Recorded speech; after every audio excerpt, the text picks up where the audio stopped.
back to MaxMe at TheInformer, show 2. And today we actually get to do the really cool, fun thing of bringing an expert to you on a conversation that matters around all things human skills.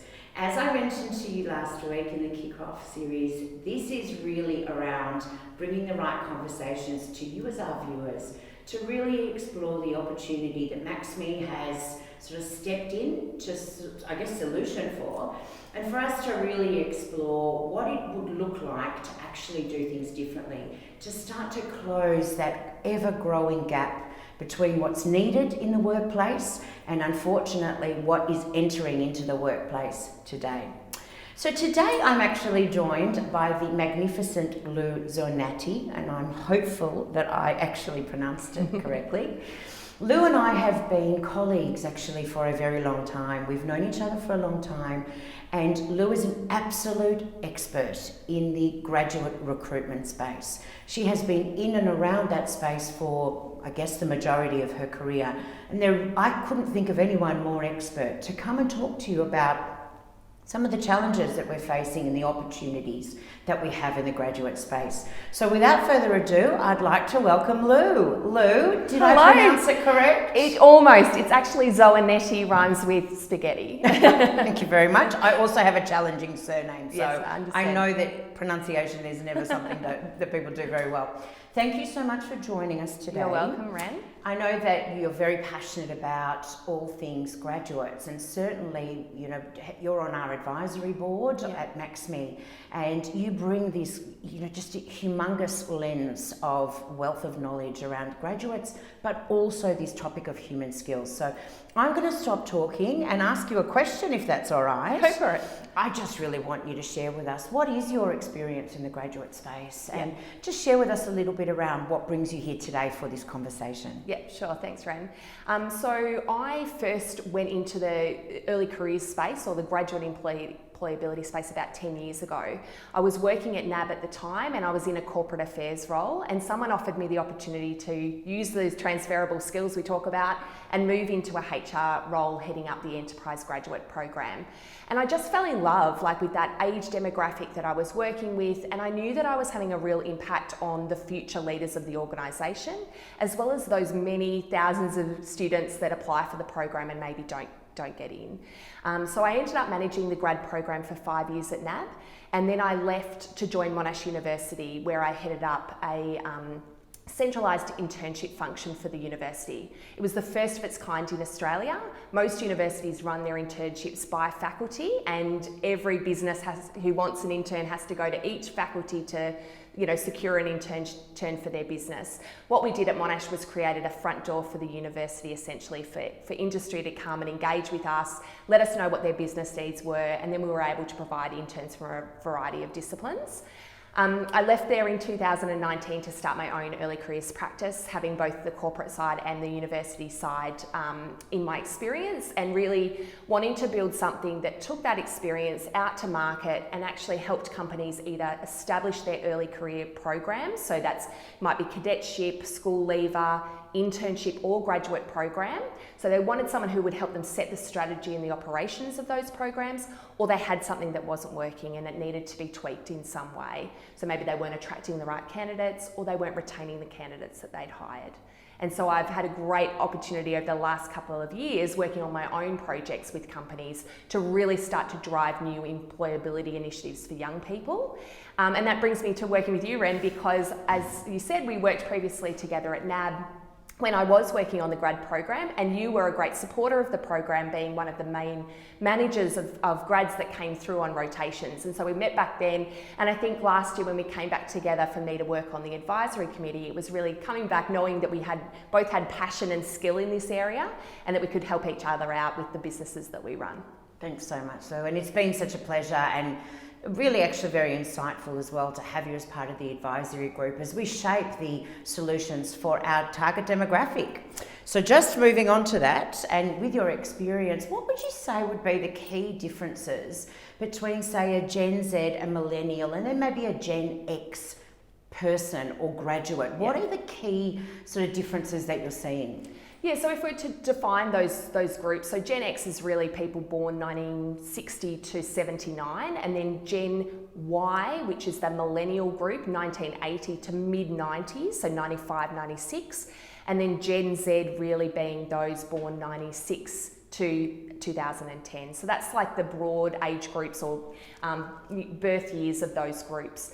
And they are quite different in terms of their environment that they grew up in, who brought them up in terms of what previous generation, the influences those previous generations had on their upbringing, and also the use of technology in those different age demographics.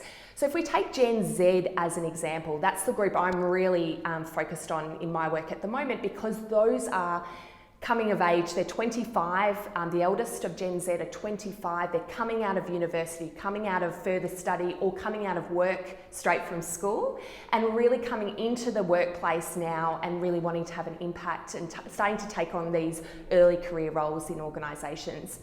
And Gen Z are really defined as a digital native generation. They've had the internet their entire lives. There's not even a time that they didn't have the ability to be able to search for something, to be able to get an answer, to be able to validate thoughts, to be able to get feedback on their, pictures and that kind of stuff. And sometimes think that they've got all the answers, right? Because when you've had information at your fingertips always, you sort of feel fully informed, like you have everything that you need. Are you seeing that? Yeah, and also I think there's a challenge around how do you discern, what is correct, what is fact and what is opinion. Fake news? Yeah, kind of. I guess it's like, what are the news sources people are going to? And with Facebook not really being as popular with the Gen Zs, it's more around Instagram, TikTok and Snapchat. That's where they're getting their news from, their information from.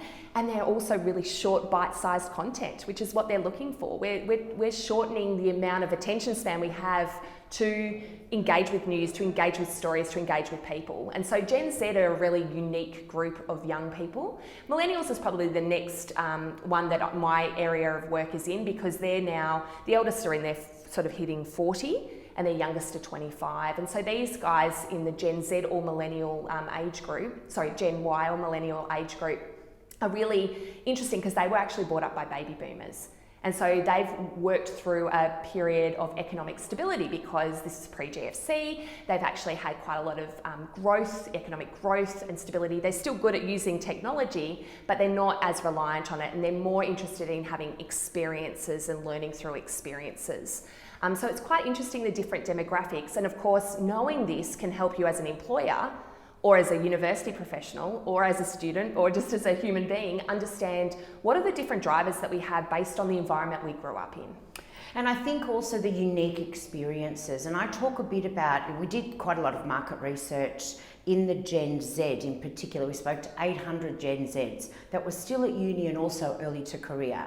And some of the very stark information that was coming out of that certainly made me feel uncomfortable is just this lack of confidence about being ready for work. Yeah. They are fully informed, they're technically ready, they're skilled up, they're the most educated generation so far. But they're 68, something crazy, like 68% of them, 6 in 10 said, I don't feel ready for work. And so one of the things we've been thinking about in MaxMe is what are the very unique interventions that we can give to the Gen Zs in particular, and the millennials who are starting to talk about this thing of a quarter-life crisis, which is unheard of. How can we give them the skills and the knowledge that they need to have that career and that employability? Yeah. Are you seeing that in your work as well? Yeah, definitely. I've worked with, over the years, over the last 10 years, thousands of students. And I think that one of the biggest challenges we've got is for young people and a lot of people generally, being able to articulate your skills. You've got the skills. You may have experiences that you can draw on, whether that's volunteer experience or work experience, non-professional work experience, so a part-time job or helping at a church or helping with a youth group or whatever, right? So they've got these experiences, but a lot of people struggle to actually articulate what did they do? What was the environment they were in? What did they achieve by having those experiences? So one of the key things I think for young people is actually practicing articulating those experiences, almost like telling a story. So recruitment storytelling is when you are in an interview or you're going through an interview process and you actually take that interviewer on the journey. When I did this, then I did this, then the outcome was this. And that's a really important way of being able to secure employment, because you can be genuine in your communication, but also there's a story element to how you explain your experience.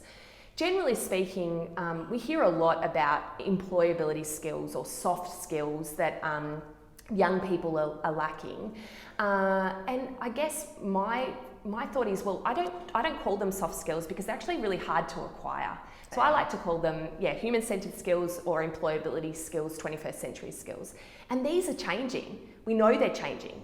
About, we started talking about these in the 90s, early 2000s. It was really teamwork and communication, resilience, problem solving. They were the words that we're very focused on. And they're so important now in the workplace, particularly as we are having more and more online interactions with colleagues and clients. But the other things that are coming out of the World Economic Forum are more detailed in terms of the employability skills that companies are looking for. It's like creativity, complex problem solving, lifelong learning, a love of lifelong learning, so that you can go back and retrain as your career develops and being the curious, world right? moves. Yeah, wanting to constantly develop and stay in touch with what's happening. Yeah, absolutely. And as we've seen in the last 12 months with the impact of COVID-19, we've had to adapt really quickly to that environment. And I actually think that Gen Zs were the most well positioned to do that, being digital natives, and they're also highly used to change. Change has happened a lot in their lives.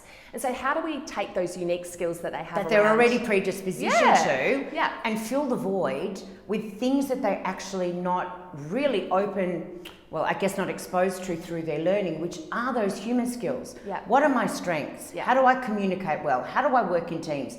All the things that you've mentioned are critical in the workplace, Lou, and that really some of our millennials are starting to really get in spades. How do we give them those experiences earlier? Yeah. Because they're already predisposed to openness to change and to things changing and complexity. How do we get them those skills earlier through that digital native lens that they're already familiar with? Yeah, so I think what you're talking about here is how do you equip the study that they might be doing where they're acquiring technical skills with these human-centered skills, and stuff like what you're doing with the Hody app is perfect for this, because it's like app in your pocket where you can be developing, curating your human-centered skills on a really gamified environment, something that's really talking to that generation, something they can keep with them throughout their career and continue to build on in terms of their experience and mastery of these skills. I think, one of the key things I would say outside of that sort of digital environment is really boosting out work experience. Actually give them the opportunity to practice their confers, to practice their communication skills, practice teamwork, adaptability, you name it, right? We learn so much on the job. We learn so much from others that we work with by observing others, seeing how, responses land with different people. How to communicate verbally, how to communicate over email, now how to communicate over Zoom, and how to build human connection in that way. And so it's a partnership for me of three things: the technical skills that are learning through school, university, TAFE, whatever that looks like. Then these human-centered skills that can be boosted by tools like Hody that are developed by MaxMe. And then those actual on-the-job experiences of trialing it and seeing how you go, and really learning from the challenging environment you put yourself in. And it's interesting, I know you and I have spoken a lot about the role of tertiary institutions, because that's kind of the main transition from I'm a kid and I'm in secondary to, oh my goodness, I'm about to start my job. Yeah. That tertiary space is hugely advantageous and full of potential. I'm actually speaking to a couple of forward-thinking tertiary institutions at the moment, because what they have is a unique program called WIL, and this program, I think it's called Integrated Learning. Yeah. So that's where you might go and take your technical skills, apply them in a job as an internship, and I'm talking to them about how do you put Hody in the hands of these interns, so while they're preparing for their internship, so ahead of it, going through that process, and then through the internship, how do they use that Hody in my pocket to help them to boost and really on the job, as you say, in the 70%, which is the learning in situ, how do you get it to really hum through the application of these skills? Yeah. I think to that point that universities and higher education providers have a real role to play here. more than anything, I'd really like to say that people go to university, people go to TAFE because they want to get a job. You know, they may not know what that job is when they leave year 12 and they go into a further study. They might not know that yet, but ultimately it's a pathway that they're taking because they know it will help set them up for that career that they don't know what it is yet, and they'll learn that along the way. I think one of the things we're going to see over the next 5 years is really a shift in the university market as micro-credentialing takes a hold, and we really start to see employers saying, hang on, we don't need to hire someone who's got a 3 or 5 year degree. Full of technical skills. Yeah, we actually, and maybe the technical skills, if it's in a technology-based discipline, may be out of date by the time they apply them in the job. So I think that micro-credentialing is going to play a huge role, and we'll see big companies partnering with university providers or micro-credentialing providers to say, okay, like the Google University idea, you come in with no technical training, you come in, we build your human-centered skills, we build your soft employability skills, but also we're going to give you the technical skills through micro-credentialing, and it's short, sharp courses that you can do to build skills in particular areas. I also think that universities are going to have more and more focus on employability outcomes because we've seen the Australian government, right? Of course, put more pressure on universities around this. So work integrated learning, as you say, is huge. And for any students that are watching, if you're in a course where you're not doing an internship or a placement or a community project or some sort of work experience, you absolutely need to be going back to your university and saying, I expect this as part of my degree. I expect this as part of my learning. I want credit for doing this. And how can you help me? How can you unlock through your networks the ability to do this more? Because I want a job, I want a career, I want to do well in life. Absolutely, yeah. Lou, what a pleasure to have you on the show today. Thank you so, so much. You are our first person that we're interviewing. You've been so amazing. Thanks, look, I hope that you'll come back and share more insights. Your business is really, really flying, and so it should. You are incredibly expert and just a really amazing human being. And so thank you for joining us. Viewers, I think you'll agree, what a way to start. Thank you so much. And we look forward to you joining us next week. Thank you.